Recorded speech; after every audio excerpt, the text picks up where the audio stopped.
గౌరవ శాసనసభ్యులు రాజగోపాల్ రెడ్డి గారు, అదేవిధంగా మన జిల్లా యావత్తు ప్రతి గ్రామానికి సంక్షేమ పథకాల విషయంలో యావత్ జిల్లా తిరుగుతూ మరి అందరూ కూడా ప్రజలకు దగ్గరగా పనిచేస్తున్నటువంటి రాష్ట్రంలో మరి నల్గొండ జిల్లా కలెక్టర్ ఈలా త్రిపాఠి గారు, మన జిల్లా అసిస్టెంట్ కలెక్టర్ శ్రీనివాస్ గారు, అమితి నారాయణ గారు, ఆర్డీఓ గారు, అదేవిధంగా market committee chairman, Chanduru market, అదేవిధంగా మాల్ మార్కెట్, మరి మాజీ జెడ్పీటీసీలు, మాజీ ఎంపీపీలు, మరి వివిధ రాజకీయ పక్షాలు, మరి పత్రికా మిత్రులు, లబ్ధిదారులు, మరి అందరి యావత్ జిల్లా యంత్రాంగాన్ని అందరికీ కూడా మరి ముఖ్యంగా ఈ ఇందిరమ్మ ఇళ్ల లబ్ధిదారులందరూ కూడా శుభాకాంక్షలు తెలియజేస్తూ ఇంత పెద్ద బహిరంగ సభని ఇంత పెద్ద ఏర్పాట్లతోని మరి ఉత్సాహపూరితంగా ఒక మంచి వాతావరణంలో నిర్వహిస్తున్న మన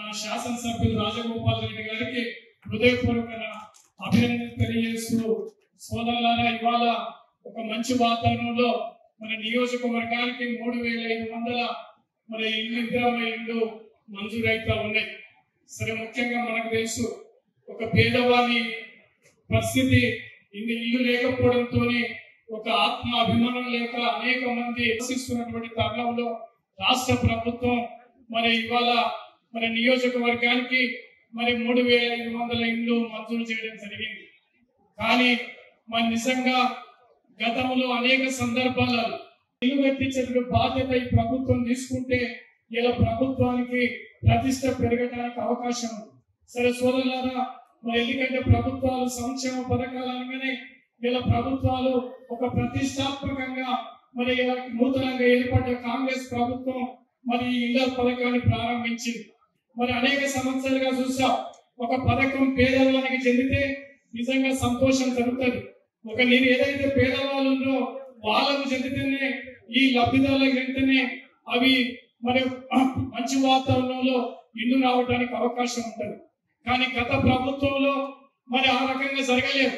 మరి తెలంగాణ రాష్ట్రం కోసం ఏర్పడినటువంటి ప్రభుత్వం అందరం తెలంగాణ రాష్ట్రం వస్తే నీళ్లు, నిధులు, నియామకాలు వస్తాయి, ఉద్యోగాలు వస్తాయని మనం కొట్లాడి ఆనాడు పార్లమెంట్ లో ఉన్నటువంటి మన శాసనసభ్యులు రాజగోపాల్ రెడ్డి గారు, దాంతో పాటు ఈ రాష్ట్రంలో ఉన్నటువంటి కమ్యూనిస్టు పార్టీ, మరి సపన్న వర్గాలు, ఉద్యోగులు, పెద్ద ఎత్తున విద్యార్థులు ఆత్మ బలిదానంతో తెలంగాణ రాష్ట్రం వచ్చింది.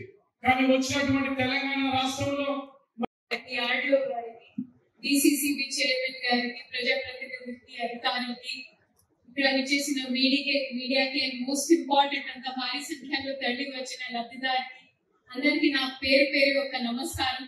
నిజంగా ఈ సమావేశంలో మాట్లాడడం ఎంతో సంతోషంగా ఉంది. ఎందుకంటే ఒక మహిళగా నాకు తెలుసు, మనం మన భావి తరానికి ఒక మంచి పునాది వేయాలి అంటే మన దగ్గర రోటీ, కపడా, మకాన్ అంటే తినడానికి తిండి ఉండాలి, కప్పుకోవడానికి బట్టలు ఉండాలి, ఒక మన తల పైన ఒక ఛత్ ఉండాలి, ఒక ఇల్లు ఉండాలి. సో ఈ రోజు మన రాష్ట్ర ప్రభుత్వం మీకు ఇందిరమ్మ ఇల్లు రూపంలో ఇస్తున్నది ఒక ఇల్లు మాత్రం కాదు, మీ ఆత్మ గౌరవాన్ని పెంచే కార్యక్రమం ఇది. మన మునుగోడు నియోజకవర్గంలో ఉన్న మండలాలు, మన జిల్లా నల్గొండలో ఉన్న మండలాలకు సంబంధించిన చూస్తే ఆల్మోస్ట్ 2100 ఇల్లు మనం శాంక్షన్ చేసి ఉన్నాము. ఈ శాంక్షన్ ప్రక్రియ మేము ఎలా చేసామంటే ఎవరితో మోసం చేసి, దొంగ చేసి, కలెక్టర్ రూమ్ లో ఏదో జాబితా తయారు చేసి మాకు నచ్చిన వాళ్ళ అమ్మాయిలకి ఇవ్వడం, మంచి చీర, మంచి హిందీ మాట్లాడిన వాళ్ళకి ఇవ్వడం కాదు. మేము చాలా పారదర్శకంగా, క్షుణ్ణంగా, సూటిగా, లోతుకి పోయి జాబితా తయారు చేయడం జరిగింది. మా దగ్గర వచ్చిన దరఖాస్తుకి ప్రతి ఒక్క 200 లబ్ధిదారికి ఎవరైతే దరఖాస్తు పెట్టారో వాళ్ళకి ఒక గెజెటెడ్ ఆఫీసర్ ని నియమించడం జరిగింది. గెజెటెడ్ ఆఫీసర్ అంటే కింద స్థాయి ఫీల్డ్ వర్కర్ కాదు, మా ఎంపీడీఓలు, మా ఏఈలు అంటే పర్మనెంట్ ప్రభుత్వం ఉద్యోగస్తులు. వాళ్ళ నుంచి మాకు జాబితా వచ్చిన తర్వాత మేము జిల్లా స్థాయిలో దాన్ని మళ్ళీ ర్యాండమ్ గా ఒక 5% చూసుకొని దాన్ని వెరిఫై జరుపుకున్నాం. దీంట్లో కొంతమంది అడగవచ్చు, ఇప్పుడు మేము కూడా పేదవాళ్ళే కదా, మా పక్కన ఊరు, మా పక్కన చుట్టుపక్కల ఉన్న వాళ్ళకి ఈసారి లబ్ధిదారు జాబితాలో పేరు వచ్చింది, మాది రాలేదు.